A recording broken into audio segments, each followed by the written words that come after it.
Forget the image of the hunched old woman over a cauldron. That is a Hollywood lie concealing the truth. The primary targets of the witch hunts were not unsightly hermits, but women who held power, wealthy widows who inherited their husbands' businesses, and midwives whose medical knowledge gave them real influence in the community. As many as 80% of all those accused of witchcraft in Europe from the 15th to the 17th century were women. This was not a hunt. It was targeted gender-based terror. Their economic independence undermined male control. Their obstetric knowledge competed with church doctrine. The accusation of witchcraft became the perfect tool to seize their resources and eliminate the threat. If the devil wasn't the issue, what were the real economic motives driving the Inquisition? This was not a struggle against heresy, but a systemic war for control. And we will show you its blueprints. This raises two irresolvable questions. First, how could clergymen who had taken vows of mercy personally design instruments of sadistic torture? How was the pair of anguish created when the commandment states, "Thou shalt not kill"? This is a fundamental theological contradiction. The second question, where did the Church acquire an entire technological arsenal for extracting confessions? Secular courts of the same period managed without such a sophisticated cruelty. What kind of system was this? This system operated like a steam boiler without a release valve. Officially, it was meant to purify souls. In reality, it accumulated so much pressure from fear that an explosion became inevitable. The answer to the first question will be found in our analysis of the pair of anguish. The answer to the second in our analysis of the hammer of witches. We begin to dismantle this machine right now. The Inquisition was not the chaotic cruelty of a dark past. It was a systemic mechanism, a machine of oppression. We will dissect it and reveal its 7 key instruments, from the psychological weapons that broke the will even before torture, to the mechanical devices that destroyed the body with surgical precision, and finally, the ideological text that turned murder into a legal norm. This blueprint is universal. Its elements, in one form or another, are still used for manipulation and control today. We are moving from theory to evidence. Here is the map of our investigation. Our investigation will cover 3 key points. First mark. In 2 minutes, we will reveal the Inquisition's most almost underestimated weapon, the masks of shame. Public humiliation was the foundation of the entire system, and we will show how it prepared the victim for physical torture. Second mark. In 8 minutes, we will analyze the design of the pair of anguish. This instrument was created specifically to punish women, and its mechanism reflects the deep-seated fears of the inquisitors. Third mark. In 15 minutes, we will get to the operating system of the entire machine, the book The Hammer of Witches.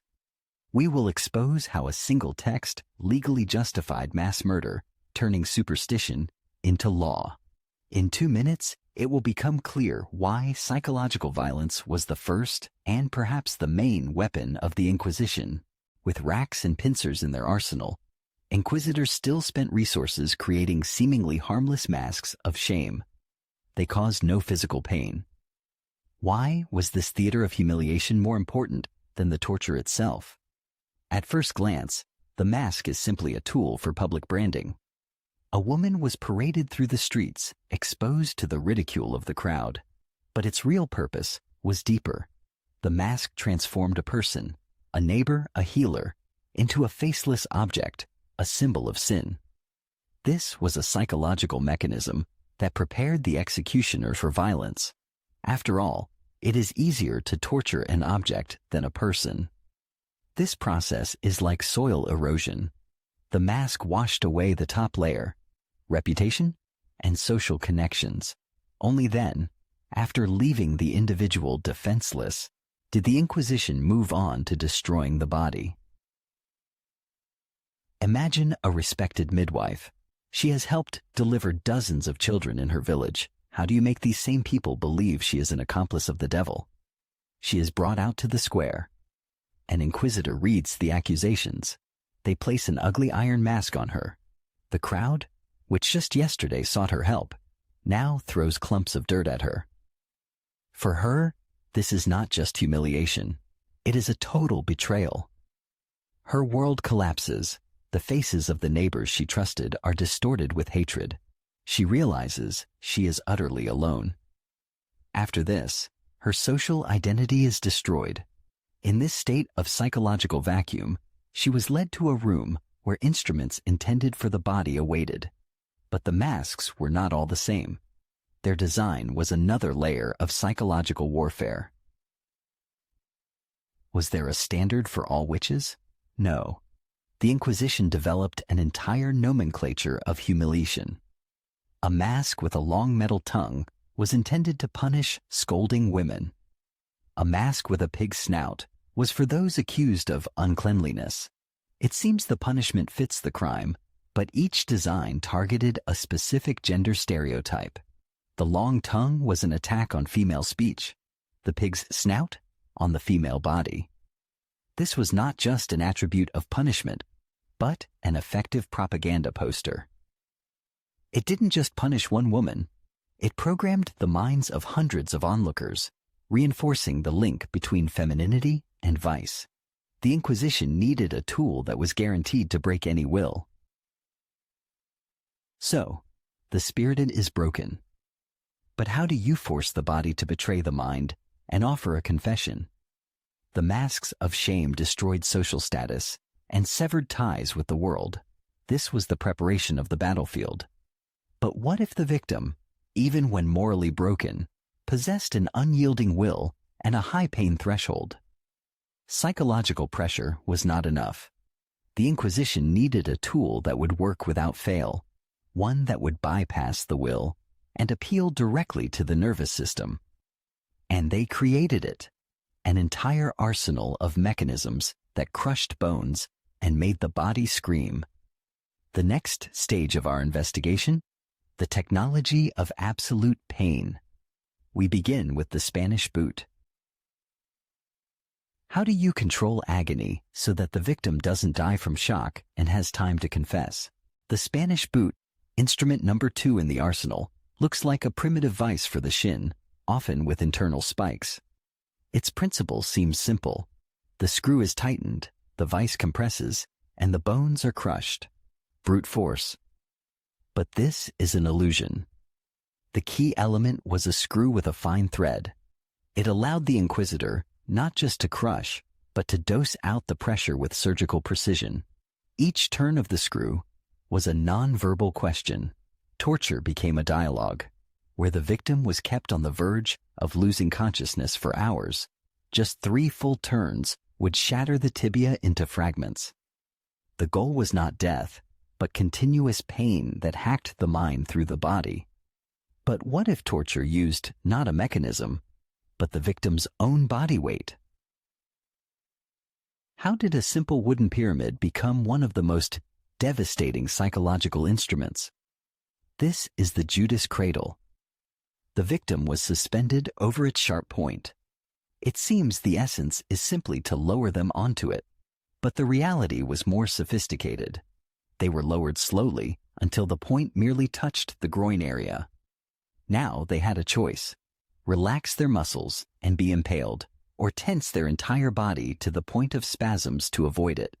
It's like trying to balance on the tip of a knife. Any relaxation, and you fall onto the blade. Any tension, and your muscles burn with fire. The inquisitor created a situation where the victim's own body became her greatest enemy. The device shifted the responsibility for the pain onto her. She became an accomplice in her own torture. But there was an instrument for agony that could last for days. Why did inquisitors so persistently target women's legs and groin areas? There is a pragmatic explanation. These zones are sensitive, but damaging them does not lead to a quick death, allowing for a prolonged interrogation. A purely technical calculation. But behind it lay an ideology. For a woman of that era, her legs meant mobility, the ability to work. To cripple her legs was to strip her of independence. Torture in the pelvic region was not just about pain. It was a humiliating act of invasion, symbolically punishing sinful female sexuality. The Hammer of Witches, a treatise published in 1487, explicitly called female sexuality the devil's gateway. The choice of target was an ideological act. But what if the torture needed to last for days to obtain complex denunciations of others?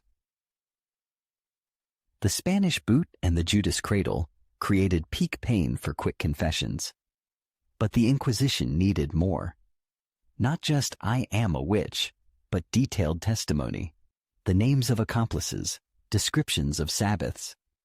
For this, the victim had to remain conscious and able to speak, while experiencing enough pain to fantasize at the investigator's direction. How could you torture a person just by sitting them down, stretching the torment over dozens of hours? They created the perfect solution, the witch's chair. A chair studded with hundreds of spikes, on which the victim had to spend hours in agony while maintaining clarity of mind. It was a conveyor belt for producing false testimony, and it set off chain reactions of accusations that destroyed entire villages. How could a simple chair studded with spikes be more effective than the rack? This is instrument number 3 in the arsenal, the witch's chair. A massive iron armchair, its back, seat, and armrests covered with hundreds of short spikes. Restraints for the arms and legs made any movement impossible. At first glance, it's just an extremely uncomfortable seat, but the numbers destroy this illusion. Between 500 and 1,500 spikes were calculated with engineering precision, short enough not to pierce vital organs, but sharp enough for each of the hundreds of points of contact to cause acute pain. To this, they added heating the chair from below. The victim had no position free from agony. This instrument induced a state of total sensory overload.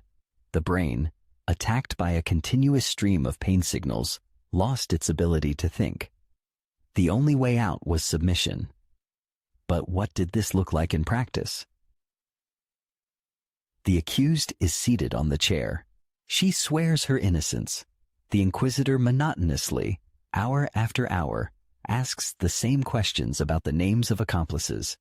The first few hours are pain, shock, and denial. But after 10, 20, 40 hours without sleep or water, reality blurs.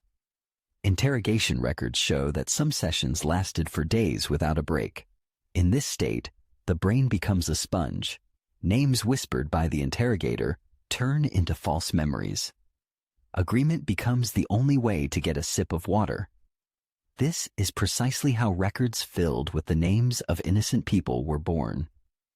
The witch's chair was not an instrument of torture, but a conveyor belt for fabricating evidence.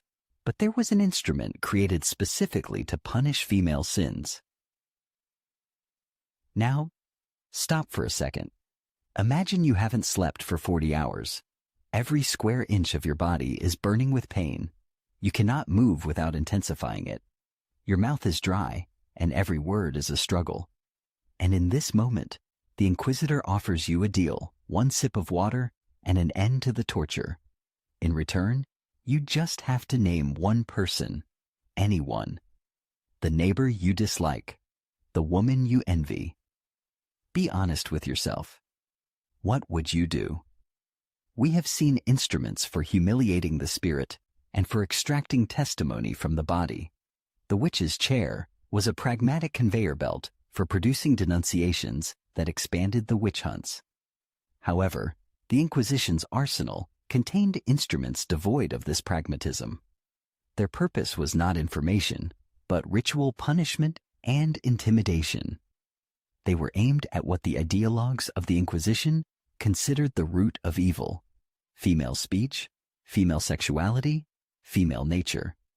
And for this, a special symbolic device was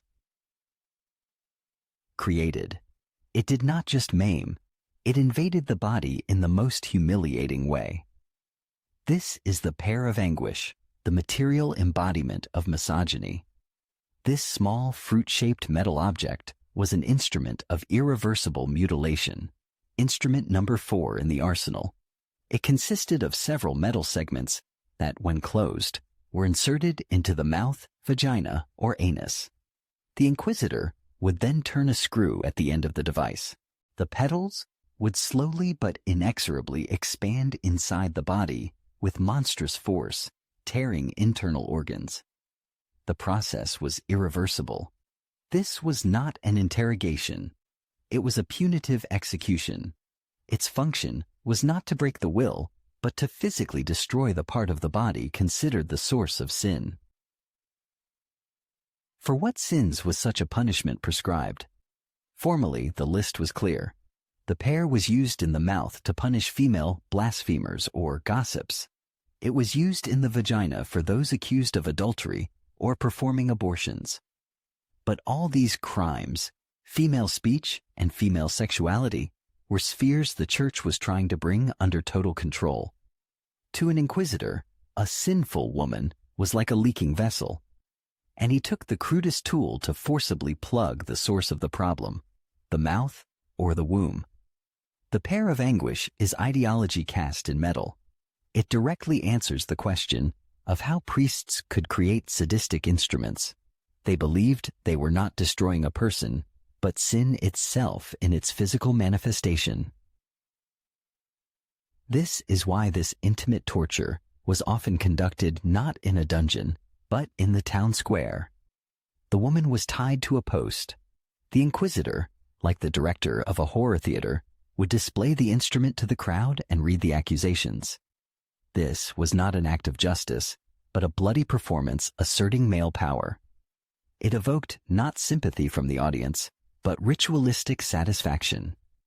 The torture of one woman became a lesson for hundreds of others. Survivors were left permanently maimed, serving as living, silent reminders of the consequences of disobedience. It was the most effective form of social propaganda. The pear of anguish was the peak of physical and symbolic sadism. But such mechanical methods had a drawback. They left marks and could lead to premature death. The Inquisition required a method that was formally a light torture, shed no blood, but was guaranteed to break the will by attacking basic instincts. They found the perfect solution in the simplest of elements. A torture that created a complete and inescapable illusion of drowning, forcing the victim's brain to shut down, will and reason, in a desperate fight for a single breath. This is water torture, the pinnacle of psychological manipulation. How did water, a symbol of life and purification, become one of the most foolproof instruments in the Inquisition's arsenal? This is instrument number 5. The victim was restrained on their back, often with their head tilted downward. A cloth was placed over their face, and water was slowly poured onto it. It seems like a mere imitation of drowning, unpleasant, but not fatal. But the brain does not distinguish this simulation from reality. The water passing through the cloth triggers an involuntary spasm of the larynx. To the primal parts of the brain, the signal is unequivocal: death by suffocation in seconds. This hacked the psyche at a biological level. Will and conviction were shut down, replaced by a pure survival reflex. This panic is like the sharp intake of breath when you misstep on a staircase. Your mind knows you are fine, but your body has already hit the alarm button. Why did the Church, which formally forbade the shedding of blood, consider this procedure light? The answer lies in the legal formula, sine effusione sanguinis, without the shedding of blood. The torture left no open wounds, and for the record, the victim remained unharmed. This was the height of hypocrisy. During a single session, a victim was forced to ingest 6 to 8 liters of water, more than the entire volume of blood in an adult man's body. This led to stomach ruptures, pulmonary edema, and acute heart failure. The records scrupulously noted that no blood was shed, while ignoring the convulsions. The letter of the law became a shield for sadism. But the inquisitors used this borderline state for an even more cynical purpose. How could a woman, certain of her innocence, an hour later, recall the names of other witches? The process was cyclical. Water was poured until the victim began to suffocate. The torture was stopped, she was allowed a breath, and a leading question was asked. Silence led to immediate repetition. In the brief intervals, with consciousness muddled, the inquisitor would not ask, but assert, "Your neighbor Anna was there, wasn't she?" The tormented brain, seeking to avoid suffocation at any cost, clung to these prompts. The confession was not extracted, but constructed. The victim herself would often begin to add fabricated details to make her denunciation more convincing and end the agony. We have examined the witch's chair, the Spanish boot, and water torture. It seems the arsenal of physical pain was comprehensive. But what if you could make a person confess to the most terrible crimes before a torture instrument ever touched them? What if the fear of pain was more effective than the pain itself? The Inquisition's main weapon was not iron or water, but the atmosphere of total terror it created. Now we will expose this invisible arsenal, a weapon that cannot be seen in a museum, but which destroyed the personality with certainty, isolation, false promises, and fear itself as a technology of power. How do you make a woman incriminate herself and her loved ones without a single physical touch? The system, known for its cruelty, often achieved its goal before it was even applied. The first element of psychological arsenal. Number 6, isolation. The accused was immediately placed in a solitary, dark cell, deprived of contact with her family. Her sense of time was disrupted, blurring the line between day and night. In a sensory void, the brain loses its connection to reality. The inquisitor became the only bridge to the outside world, the sole source of information. A mind deprived of stimuli is like water on a flat surface. At first, it wanders, but the inquisitor's voice carves the first channel. Soon, all thoughts flow only along this path. Interrogations began weeks later when the victim was already exhausted. This is precisely why the inquisitor's next step was so diabolically effective. What made the accused sign confessions that led them straight to the stake? After weeks of isolation, the inquisitor changed tactics. He spoke sympathetically. He offered an easy way out. He promised leniency, the substitution of burning with penance in exchange for a full confession. This was a lie. According to the laws of the Inquisition itself, any confession of witchcraft automatically meant a death sentence. The promised leniency was a cynical trick. At best, the victim was first strangled, and only then was her body burned. This mercy of strangulation was considered a great privilege. This tactic used hope against the victim herself. Believing the deception, she signed her own death warrant. But there was one document that gave theological and legal justification to this entire system of lies. The accused is brought to the torture chamber. She is shown the Spanish boot. The executioner monotonously describes what each instrument will do to her body, but does not touch her. Why does she start talking after half an hour? This was an official procedure. Torture by fear. Legally, it was not considered torture. For the brain, a vividly imagined threat is as traumatic as the real thing. The imagination, spurred by weeks of fear, painted pictures of agony, more horrific than the torture itself, the smell of dampness and rusted iron, the creak of the executioner's boots on the stone floor, the glint of spikes in the light of a single candle. It was a theater designed for a single broken audience member. The inquisitors turned imagination into their executioner. If the victim confessed at this stage, a note was made in the record. Confession obtained voluntarily, without the use of torture. But what gave them the right to do all this? What book turned cruelty into a virtue. We have dissected the invisible arsenal. Isolation destroyed reality. False promises killed hope. Fear broke the will even before physical pain. But this arsenal does not explain the scale. Up to 80% of all accused were women. This is no accident. It points to a targeted terror.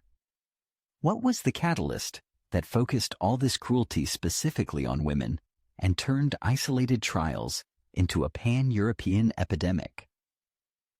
It was a book, a treatise that became the legal and theological license to kill, a manual that legalized hatred for hundreds of years. We have reached the very heart of darkness.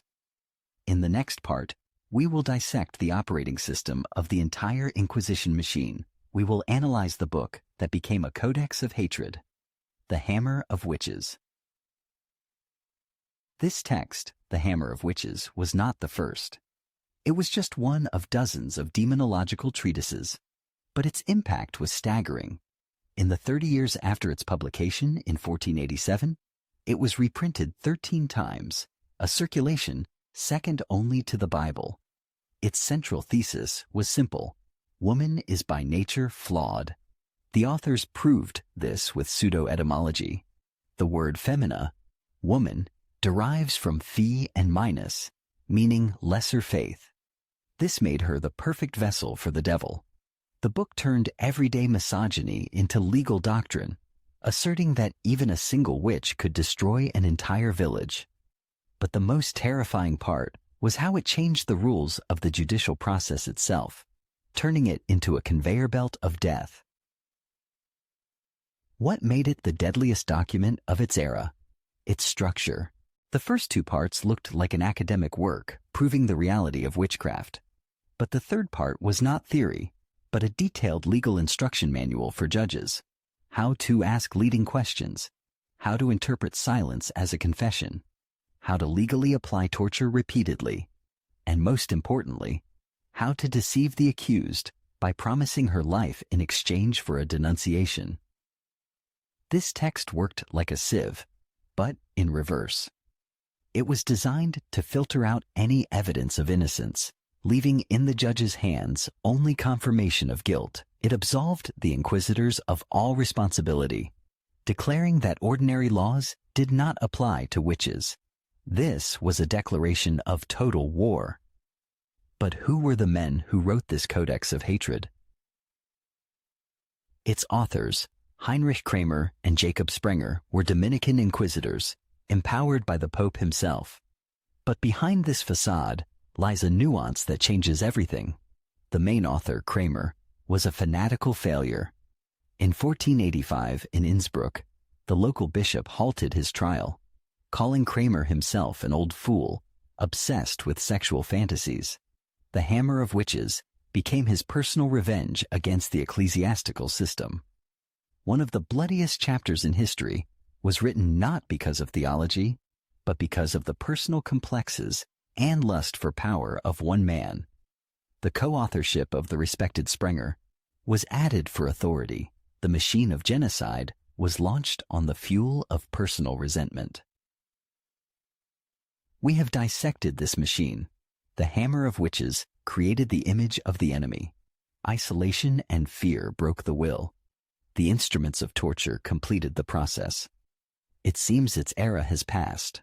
But which of these tools, the systematic dehumanization of a group, the use of fear for control, the justification of cruelty for a higher purpose, do we see in the propaganda and political repressions of the 21st century? The Inquisition machine was a technology of power.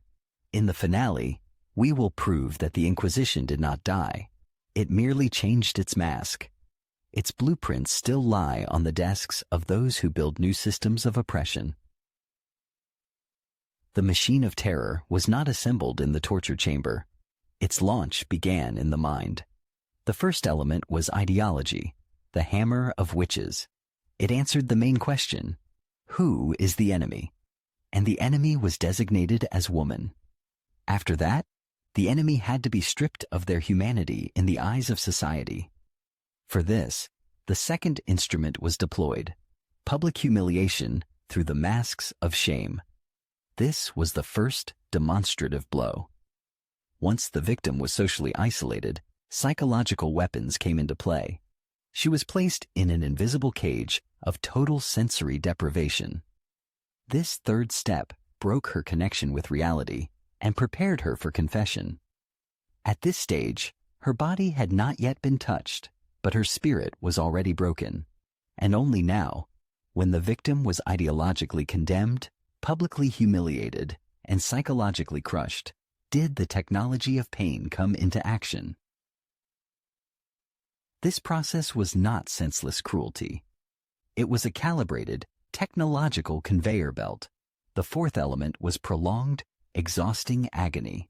The witch's chair was an instrument for obtaining complex fabricated confessions and denunciations when the victim was ready to do anything just to end the torment. The fifth element, sharp, bone-breaking pain. The Spanish boot and the Judas cradle worked like surgical instruments for quickly crushing the will and obtaining a simple yes to any of the investigator's questions. The sixth element, the technology of panic-inducing terror. Water torture was the pinnacle of manipulation, a tool for implanting false memories. The inquisitors were not seeking the truth.